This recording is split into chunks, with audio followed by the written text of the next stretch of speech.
Hopefully you're all here for building responsive web apps with the ArcGIS API for JavaScript. My name's Kelly Hutchins. I'm a product engineer on the JavaScript team, and I also work on the ArcGIS Online configurable apps. I'm joined with my awesome co-presenter, Franco. He is a developer on the JavaScript team, works on widgets, does lots of really cool stuff. So in general, this is what we're going to talk about, a little bit of a background into what we did before responsive apps and why the stuff that they've done with 4.x is so cool and so useful. We'll talk about themes, view breakpoints, widgets, and a little bit more. The first thing that we wanted to talk about is that there's a lot of different screen sizes out there, right? We have everything from desktops to these giant monitors to really small phones to Apple Watches, and we have to start developing apps that work across all of those different screen sizes, which can be a challenge sometimes, right? Making a layout that looks good on a really large monitor and also looks good on your phone. So we're going to show some strategies today for how you can accomplish that. So let's look first at the old way. When I first joined the JavaScript team a long time ago, I don't know, version 1.3 or something. This is an embarrassing example of an application that I built. It was fixed width though, so, oops. So, it's fine in this one size. Maybe if you make it a little bit bigger, it was okay. But if you make it smaller, some buttons start to disappear. This panel never really goes away. If I bring up a pop-up, you can't even see it. It's unusable. If we look at it in DevTools, pretend like we're on a phone. It's not scaled. You can see the panel. Nobody can read that. Nobody can interact with the app. It's not very useful, right? So luckily, there are new techniques today that can be used to help you make responsive applications. Let's look at an example of what a responsive app looks like. Maybe? Yeah, okay. So here is the SDK for the JavaScript API. This is a responsive app. Let's just open up my developer tools again. We'll pretend like we're in a phone. And we can see that it's a nice, easy to use layout. You can access the content through the menu. You can search for items.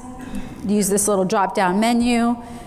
So much more usable and much nicer than that old fixed width layout where stuff just disappeared. You can't access it. Maybe you're scrolling far over to the right on your phone trying to see what else is there.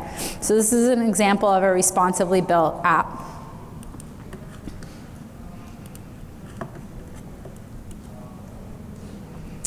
One of the ways that you can easily and quickly build responsive apps is by using a framework. I'm just going to show you an example of Calcite Web. It's used internally to build things like that SDK site. It's this responsive HTML, CSS, and JavaScript framework. There are a bunch of them out there. Some of you may be using things like Bootstrap, right? Let's just look at the help for a quick demo of the kinds of things that these frameworks give you that make it easier.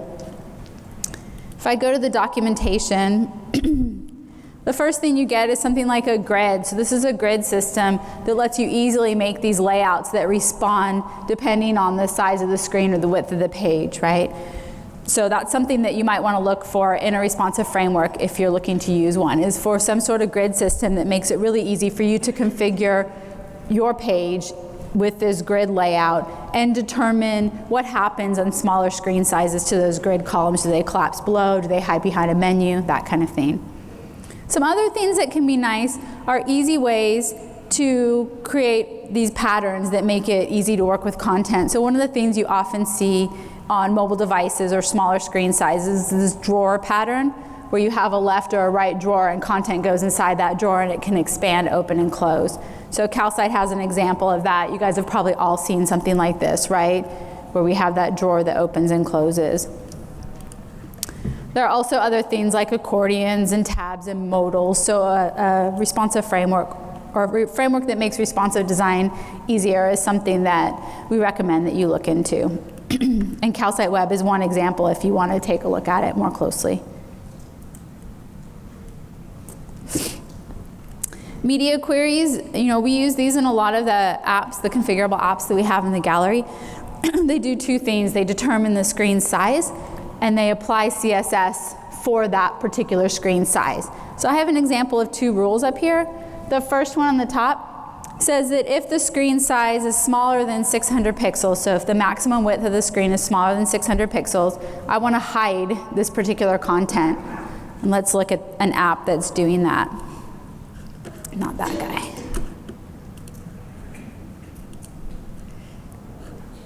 This one, okay. So this is an example of an app. This is that area that we're gonna hide at smaller screen sizes. So I'm gonna go back to my developer tools, go to the phone, and we see that we no longer see that image area. That's because we've hidden it with that media query. So any screen size that's smaller than 600 pixels wide, we hide it. So we can see that also when we resize the browser. We see it, we see it, we see it, we see it, we don't see it. So that's a media query, and you write that with CSS to hide and show content at various screen sizes, or move things around, or various other operations in CSS. Here's another example, the same kind of thing. In this case, we're saying if the minimum width is 700 pixels and the orientation is landscape. So you can check for landscape or portrait orientation as well. So media queries can be useful, but they take a little bit of time to get right and a little bit of testing on your part. So we'll see some things that Franco's going to show later that make your life a little bit easier. One way that people handle this multiple screen world is they just build separate apps. So they have two versions of the app, maybe a native app and a desktop app, or maybe they have a separate mobile web app that they use user agent detection. They determine if you're on an iPhone or an Android, and they send you to the other device. It's error prone, it's buggy, it's a lot of work to maintain two separate HTML sites with two separate sets of content and redirect people depending on what device they're coming from.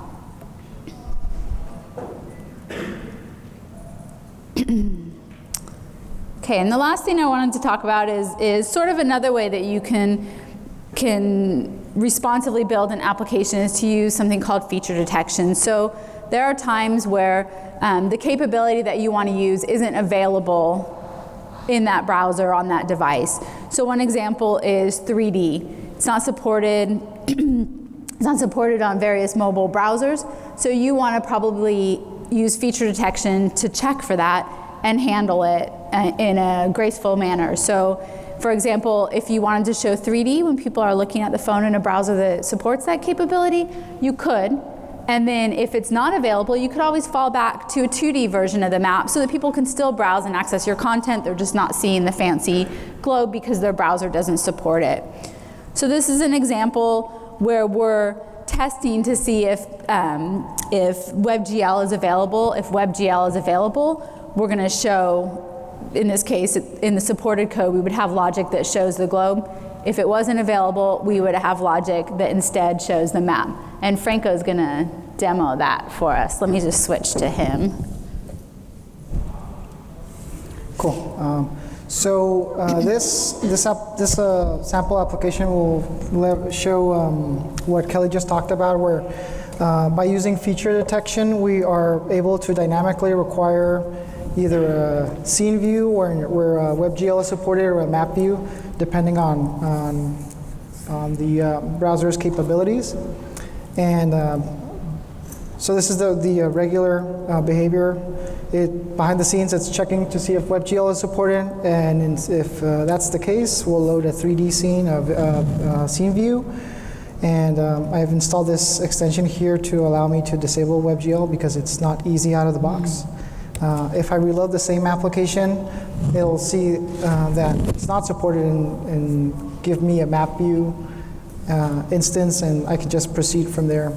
I can just quickly show how this looks like. So I've extracted this utility to its own function, and based on whether the browser supports 3D or not, it's going to give me the appropriate class, and I can just move on from there, assuming either or will work for my application.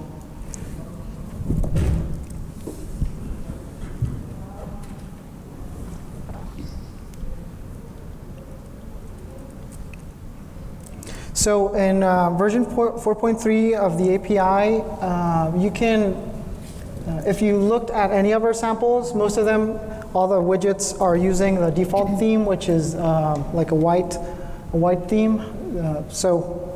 I don't know if you knew this, but we provide additional themes, so you can pick and choose from 10 different themes available right now. They all follow the same, the URL that you see right here. It's when you're including your style tag, it's just a matter of knowing the theme name and plugging in the version and theme, and I'll show an example of that. So I mentioned we have 10 themes. They are split into 2 categories, light and dark, and each one of these supports 5 colors. And I'll show some of these right now. So this is the default, which you're familiar with. But we also have red, light purple, and there's also the dark equivalents for each one of these. So right out of the box, you have 10 options to kind of easily change the look of your application, and you are ensured that these themes apply across the API. So all of our out-of-the-box widgets are leveraging these themes, so everything should match and look within the style of the application. Also, another thing that I wanted to talk about is if you want to go a little bit deeper and create your own custom theme, this is now possible as well. We won't go into details, but I'll bring out a link at the end where you can kind of browse and see the steps required for you to download the SAS files, which is a preprocessor that allows you it basically enhances your CSS. It gives power to your CSS so you can reuse styles across the board. And that's what made it easy to author these themes, and you can leverage them as well. So the View UI is something new in 4.0 that I think it's pretty useful when you're designing an application or trying to get something looking nice and not have to worry about the positioning of components or widgets. So the idea behind it is that we want to provide a way for you to easily add either elements or our widgets and not have to worry about positioning them across or layout, because there are some cases where if you didn't have anything like this, you would need to probably hard code the position of different items, and then once you add one more, you need to offset them, and it becomes kind of unwieldy depending on the items you have on your UI. So the idea is to kind of abstract this away, remove it from your concerns, and therefore you have to write less code. It also takes care of applying consistent spacing across any items that get added to the UI.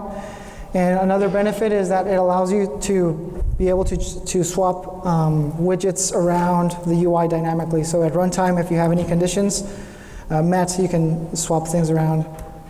So here's a little snippet that shows how simple this API is to use. It's just a matter of calling the proper methods. You can add widgets or elements, move them around to different corners, as well as remove them. I'll show this simple example here where I have this image placed on a corner, and I am able to dynamically just change it to all these different corners that we support. If we look at the code, I just want to highlight the I'm just calling the move, pretty straightforward, just calling the move method on it based on when the option changes, and that's it. So that's one of the things that you could take advantage of based on your application's needs. If you need to move stuff around, it's now possible.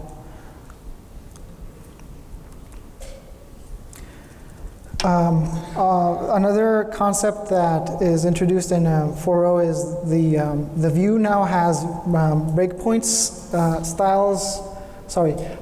classes added dynamically depending on the view size. So this is useful whenever the size of your map is not necessarily the size of your page. So if you have a panel on the side, you could use media queries, but it may become trickier because you need to take into consideration the size of the panel and offset based on that. So the idea behind the view breakpoints is that whatever the map size is, certain CSS classes will get applied and changed at runtime. And you can leverage this to create specific CSS classes to target specific sizes. And you can, for example, if your view is a certain size, you can apply or remove different styles. So we support the width and height, and for each one of these dimensions, 3 classes get applied where it reflects the current size, and another class that reflects whether the size the dimension is less than a certain size or if it's greater than a certain size. And these sizes are abstracted into extra small, all the way up to extra large. And so these are predefined in the API, but you can customize them as well. And out of the box, some of our widgets are leveraging these. For example, the pop-up, depending on the size of the view, it'll adjust its size based on some of these breakpoints. And yeah, like I mentioned, if you go to the API reference, you can see that you can more details behind these, and as well as how to kind of override them if you wanted. There's also orientation, if for some reason you needed to apply styles based on orientation. So if, for example, if we had a size that was medium width and extra small height, you would get all these classes applied, as well as an orientation one for landscape.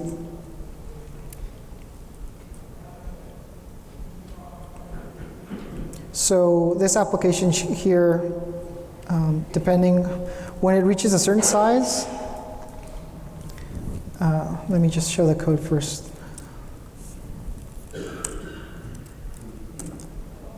So this is based on a media query, so whenever the page is 768 pixels, it'll apply a class. So whenever we had 768, there we go. So the page itself is 768 or greater in terms of width, but it's not necessarily the size of my view.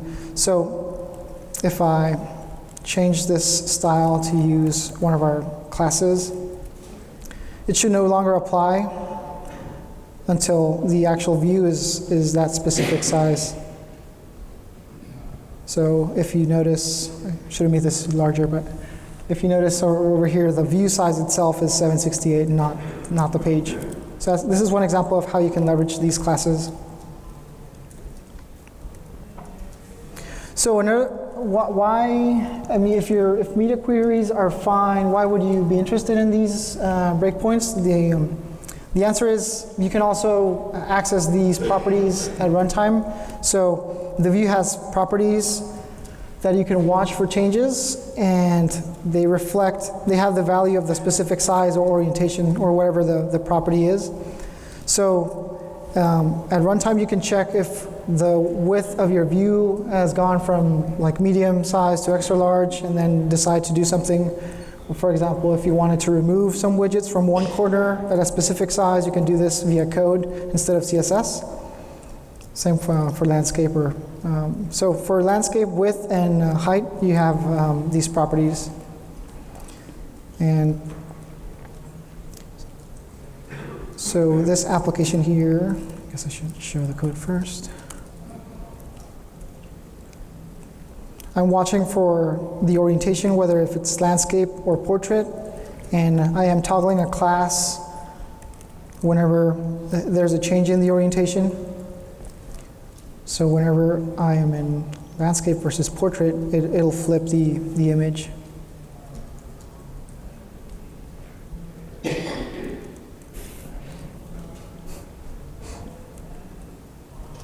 And with that, I'll hand it back to Kelly. Okay, thanks.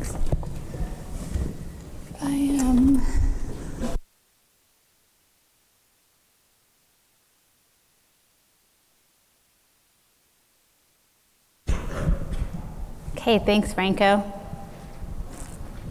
So I think that stuff is a lot easier to use than some of the things we've had to do in the past. I think it's going to be really easy to create nice apps that scale well. So now I'm going to talk about widgets, but before I did, actually I'll show it in a minute. So the widgets in 4X are all responsive, so they're mobile friendly where it makes sense. Some of them, scale bar, locate button, base map toggle, they already are fine on mobile devices or desktop. Others that we'll look at can use modern features because we only support modern browsers, so IE 11, in the IE stack, and then Chrome, Safari, Firefox, etc. So we can take advantage of features like Flexbox. So if we look at can I use for Flexbox, we can see that we have support across all the modern browsers. So since the API only supports those, we can take advantage of these features. And we can do cool things like if we look at the base map gallery widget that's in 4.3, I think it was just released this release. So here we see it actually, in a screen where we have plenty of room, we get this fully expanded base map gallery. We can switch all of our base maps. And then if I open the developer tools, you can see that when I have less size available to me, it stacks. So instead of all of the separate thumbnail grids, we get this stack, and we can also navigate it. So that you get out of the box, you don't have to do anything, it just behaves really nicely. Where in 3X, this was a while ago, I don't know if people remember, we had like this gallery and then we had a mobile version of the gallery, so somehow you were supposed to detect you're on a different device and switch to a completely different widget or build a separate app that used that separate touch-friendly, widget. This is a much nicer experience. So we have a lot of widgets at 4.3 with more coming. This is the list here. You could see some of the usual suspects: layer list, legend, base map gallery, base map toggle, etc. We'll talk about a few of these in more detail on the next slide. But the big one is Popup. So Popup in 3X and earlier was always tricky. So the standard Popup, let me just bring up one of the apps we just looked at before.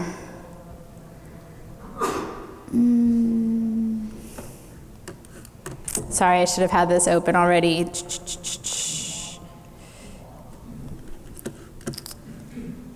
Maybe I'll show it this way.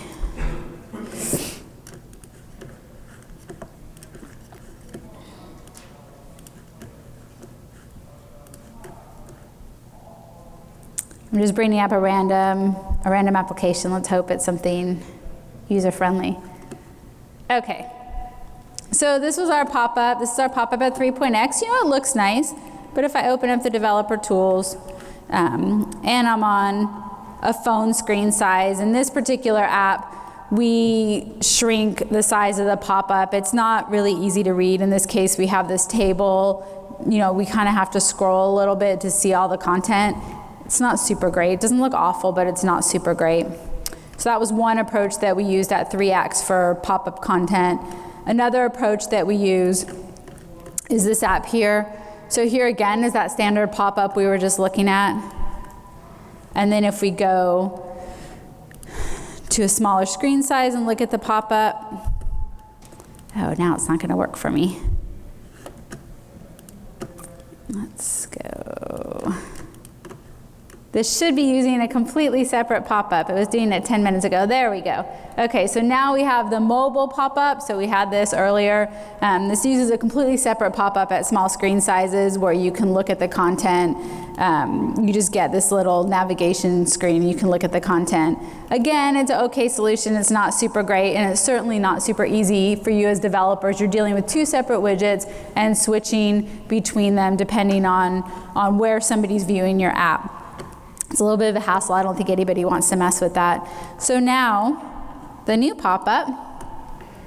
This is a sample in the help, or was supposed to be a sample in the help.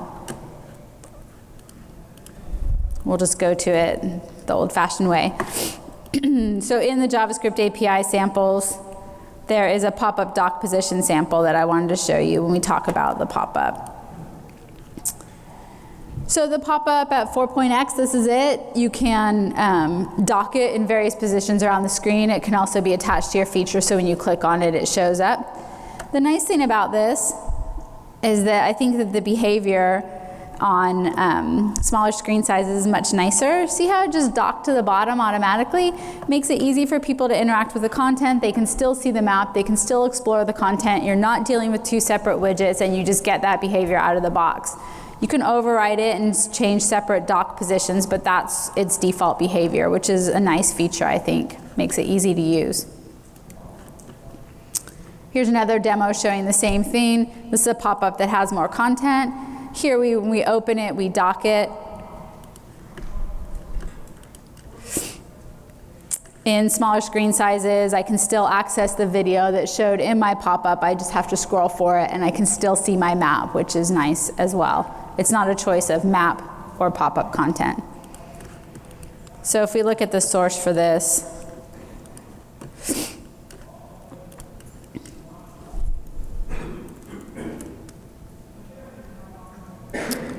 we can see here I've used some of these dock options. I've enabled docking, and I've taken away the dock button because in this example I didn't want people to float it on the screen. So it's just a little bit of code to override that behavior. And I'll just show you the standard behavior before we leave the pop-up. So here's another sample in the help. Oh, this one, of course, is docked too. Let's see.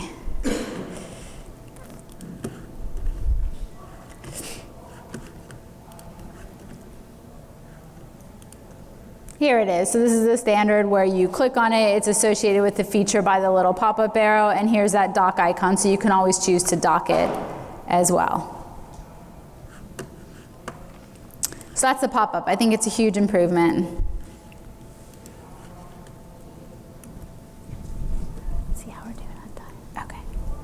The next one I want to talk about is expand, which also is new at this release.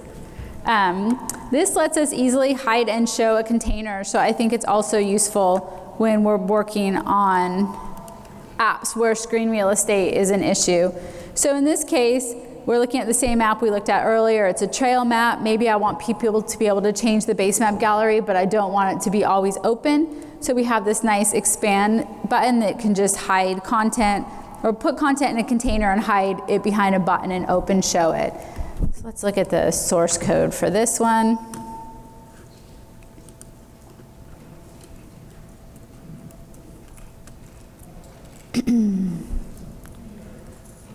Expand is really easy to use. I mean, we've always been able to create a button and hide and show a container on the screen, but we had to write the code ourselves. So now that they have this widget, all we do is create this new expand class. We can define an icon class that's associated with it. So that's the icon that showed up on the button that they can click. They can specify a tooltip, a title, and then we have the content. And the content in this case is just my base map gallery. Then we use the view.ui.add that Franco showed you earlier to add that to the top left corner of our map, and we're done. So we're not messing with did they, click events on the button? When they do, hide and showing the content, positioning it on the screen. All we have to do is use the expand widget and specify what we want to show in there. In this case, the base map gallery, and then add it to the view UI, and everything's taken care of for us. Then if we wanted to, we could use the other view UI options. Maybe we want to move it to a different corner for some reason on different screen sizes. Really easy to do that. So I think expand widget is really cool and will be really useful. So now I think we're going to show you the demo app that Franco built that's really cool and talk about some of the code behind that. Thanks, Kelly. Okay, so we are now going to show everything, how it comes together. And here's the final application that we built. So it's basically the dog breeds as they were introduced across history. So we have different dogs shown across the world, and you can, when you click on them, you can see the small image of the dog, and you can also look for a specific breed. Or, That's Franco's dog? yes, that's Pascal. So you can also, another neat feature about this is Kelly mentioned the expand widget. So I'm able to kind of minimize the maximize the real estate I have and still have all my functionality available to me. I can filter by type of a breed, as well as a filter by time. And if I resize this application, you'll see some of these move bottom to the bottom because I want to make it easier to reach with the thumbs. The base map toggle is here in the right bottom left corner, and I don't necessarily think that it's crucial to have it when I'm on mobile, so I just remove it. So as you can see, it's still usable like on these different sizes. And I'll show the code behind this application. So it's pretty straightforward. Same as the previous example I showed, I'm checking to see if there's 3D capabilities where if there are, it'll load the scene view instead. And then afterwards, I initialize my application where I set up my map. I get my feature layer with my dog information. And then I set up my widgets, configure a pop-up as well. And I leverage the expand widget for all these, the filtering by type and time, as well as the search widget. And I make sure to add all of these to their appropriate place with the View UI. In this case, my expanding widgets, I want them in the top right, to initialize to the top right, and the base map toggle to the bottom left.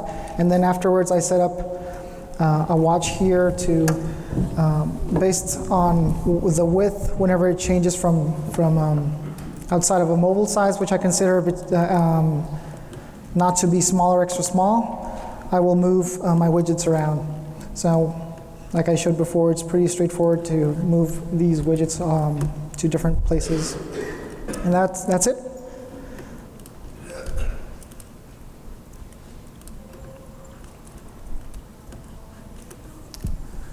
So in conclusion, we wanted to highlight all the out-of-the-box features right now in 4.0 that you can leverage to kind of make it easier to design your web applications to be responsive. We also, if you are interested, there are some other sessions that we recommend checking out that are maybe related to this if you want. We'll share the link to the slides shortly, where you can also look at these additional resources. And with that, we lead to questions. Yes? Is that example, is it on GitHub? Yes, it's on GitHub. I guess I can show the repo. Oh, this is the...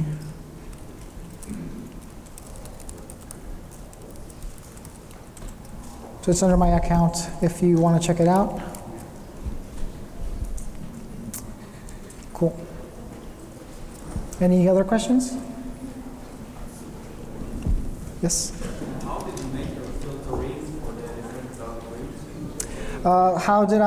How was the filter implemented? So that was using a feature layer and just updating the feature, the definition expression based on the properties of the slider.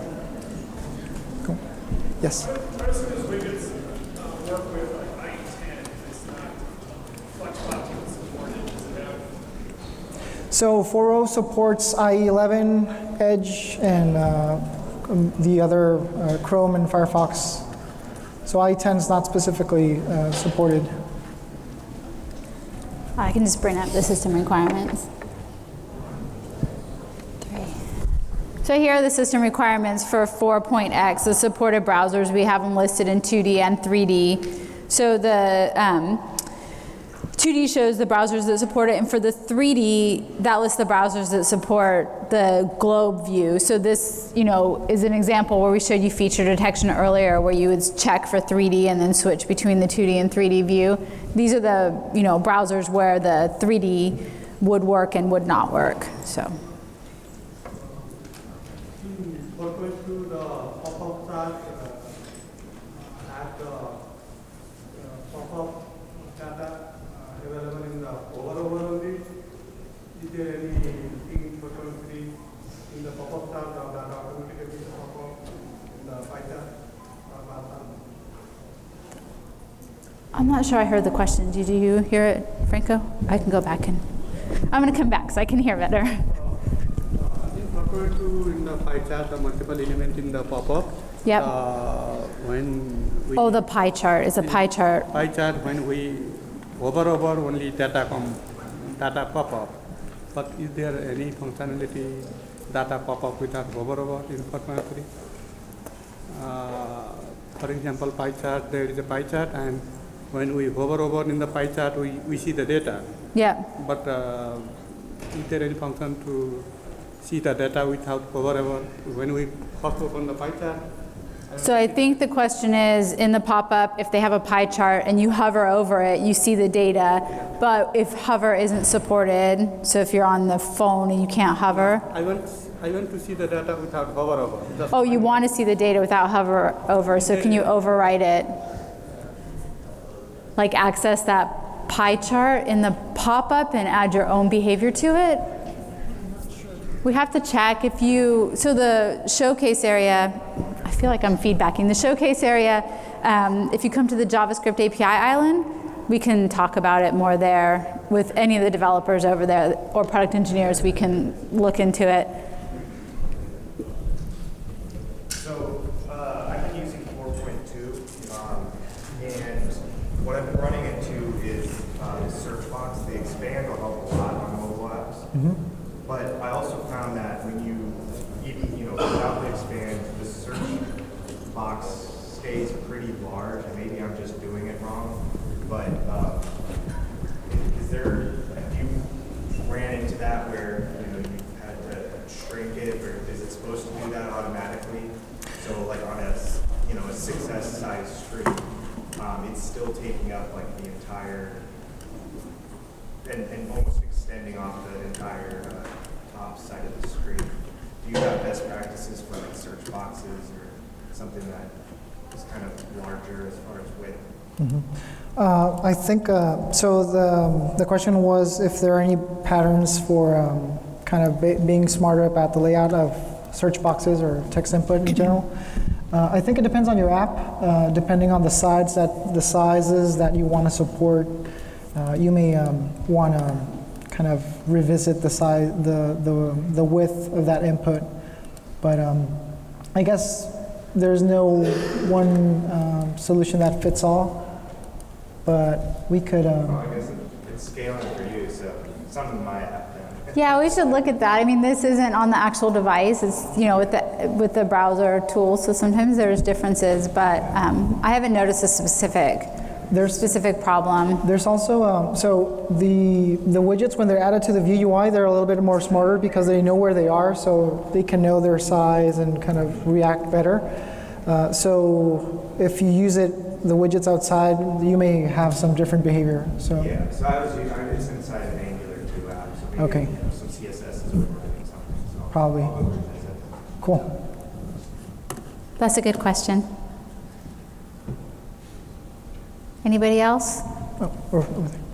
Is there anything in the framework for making movable, resizable panes? Resizable panes. If there's anything in the API, was that your question? Making movable and recyclable panes you can drag around the screen. Not drag at the around moment. the screen. No. Like I've used grid before to do, move it. So it's the side panel in desktop view, and then, in mobile view, I move it to the bottom, but you want people to be able to drag it around the screen. Yeah, sort of web app builder style. Right. I know I can do it myself. I just wanted to know whether it was in the framework or not. No.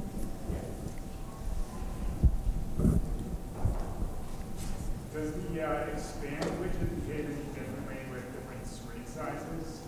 Like if you had a phone, you could pick up the whole size, or it's just the same phaser regardless? No, it just pops up the content next to it. Okay. Yeah.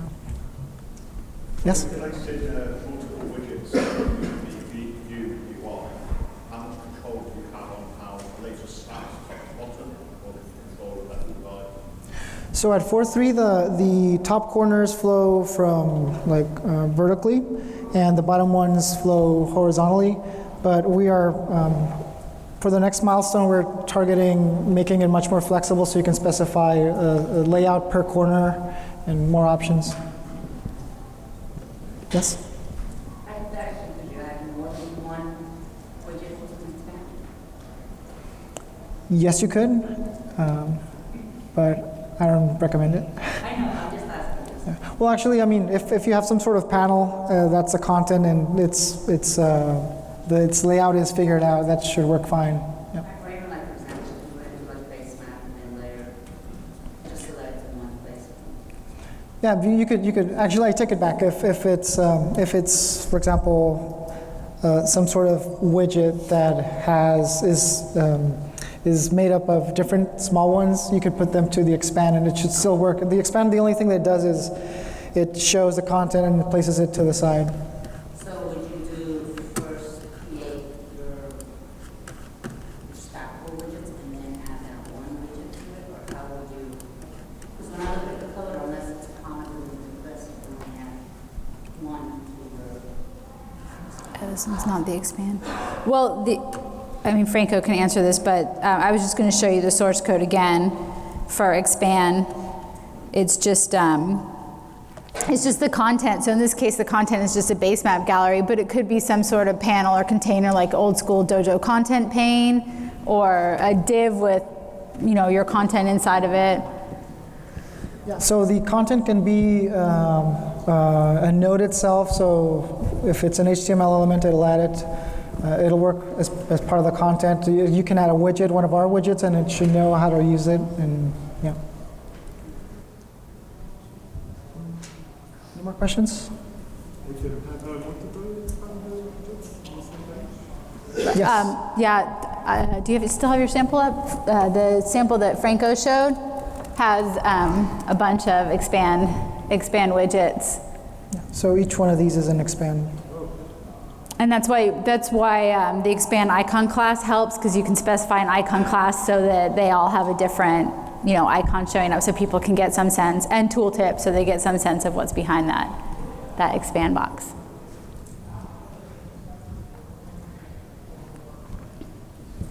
Does that example use the dockable pop-ups that you mentioned? It uses the pop-up, yep. And the pop-ups are dockable. You just set the dock properties in the sample that we showed you earlier in the help.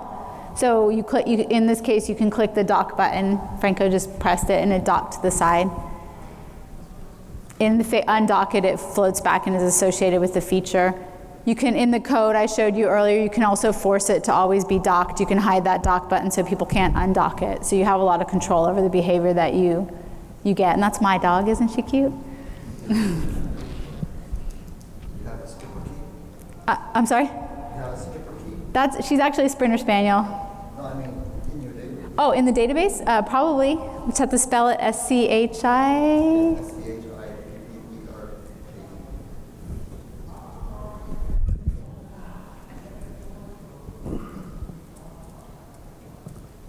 No E. Again, S-H-E. S-H-I, I think.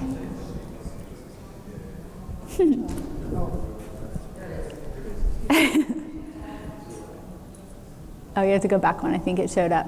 There it is.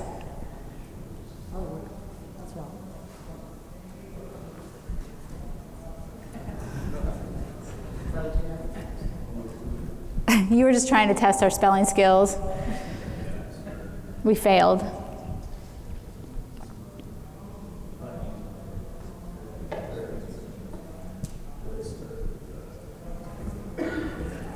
Any more questions? Anyone want to look at any more dog pictures? Chocolate Lab. I don't know if we have one.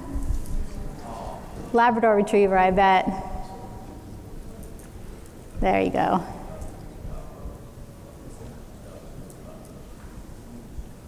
One clarification.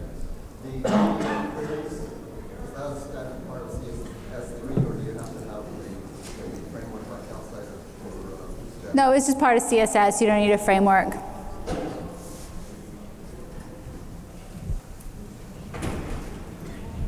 Any more questions? Well, thank you for coming. I think that we have a survey slide. So if you could fill out the survey, that would be great. We showed you where the slides and demos are available. You should come see us or the other product engineers and developers at the island if you have questions about what's coming in 4X, or if there's something that's been really frustrating about 3X, building these responsive apps, and you want us to work on, let us know. Thanks. Thank you.